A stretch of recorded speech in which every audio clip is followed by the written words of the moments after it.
কেটে গেছে শঙ্কা। নোয়াখালী এক্সপ্রেসের হয়ে ওপেনিংয়ে নামতে প্রস্তুত সৌম্য সরকার। তার সাথে থাকবেন এক পাকিস্তানি হার্ড হিটার।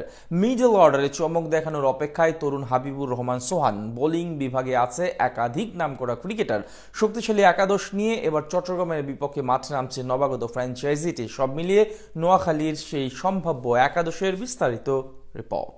গুঞ্জন উঠেছিল ব্যক্তিগত কারণে এবার বিপিএলে প্রথম থেকে থাকতে পারবেন না সৌম্য সরকার, জানিয়ে বেশ ভালো বিপাকে পড়েছিল নোয়াখালী এক্সপ্রেস। বিশেষ করে ওপেনিং পজিশনে কাকে খেলাবে সেটাই বড় প্রশ্ন ছিল তাদের কাছে, কারণ সাদিকুল্লাহ আতাল, জনসন চার্লসরা এখনো ব্যস্ত IL T20 লিগে। তবে আপাতত সেই শঙ্কা দূর হয়ে গেছে। ম্যাচের আগে দলের সঙ্গে যোগ দিয়েছেন সৌম্য সরকার। 2026 বিপিএলে সবচেয়ে বড় চমক নোয়াখালী এক্সপ্রেস। মেঘনাপাড়ের প্রতিনিধিরা প্রথমবারের মতো অংশ নিচ্ছে এবার টুর্নামেন্টে। আর উদ্বোধনী দিনই তাদের প্রতিপক্ষ আসরের সবচেয়ে আলোচিত ফ্র্যাঞ্চাইজি চট্টগ্রাম রয়্যালস। সেখানে তাদের প্রথম ম্যাচে ওপেনিং পজিশনের সৌম্য সরকারের সাথে থাকতে পারেন পাকিস্তানের তরুণ তারকা মাজ সাদাকাত। সবশেষ রাইজিং স্টার এশিয়া কাপে অসাধারণ সময় পার করছেন তিনি। 25টি T20 ম্যাচের ক্যারিয়ারে এরই মধ্যে 751 রান করেছেন তিনি, 40-এর উপর গড় এবং প্রায় 150 ছুঁই স্ট্রাইক রেটে। PSL এ তার ব্যাটিং গড় 39 এবং স্ট্রাইক রেট প্রায় 165। সৌম্য সরকার এবং মাজ সাদাকাতের সাথে টপ অর্ডারে আরো থাকবেন বর্তমান সময়ে টাইগার ক্রিকেটের সবচেয়ে আলোচিত ব্যাটার হাবিবুর রহমান সোহান। নিজের প্রতিভা দেখিয়ে এরই মাঝে সবার নজর কেড়েছেন তিনি। নিলাম থেকে $1.5 কোটি দিয়ে তাকে দলে ভিড়িয়েছে ফ্র্যাঞ্চাইজিটি।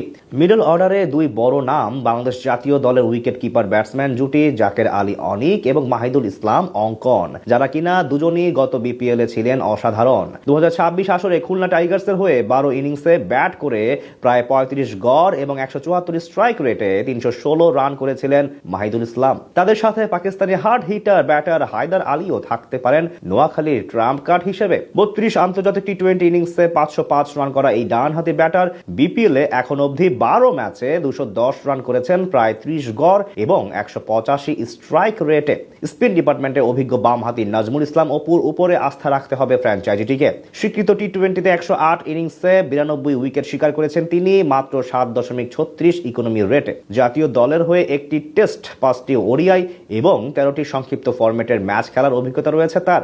অপুর সাথে জুটি গড়তে পারেন আফগান চায়নাম্যান জহির খান। পেস ইউনিটে বড় নাম ডিরেক্ট সাইনিং এর মাধ্যমে দলে ফেরানো হাসান মাহমুদ। টাইগার জাতীয় দলের নির্ভরযোগ্য এই পেসারের কাঁধে থাকবে বোলিং ডিপার্টমেন্টের নেতৃত্ব।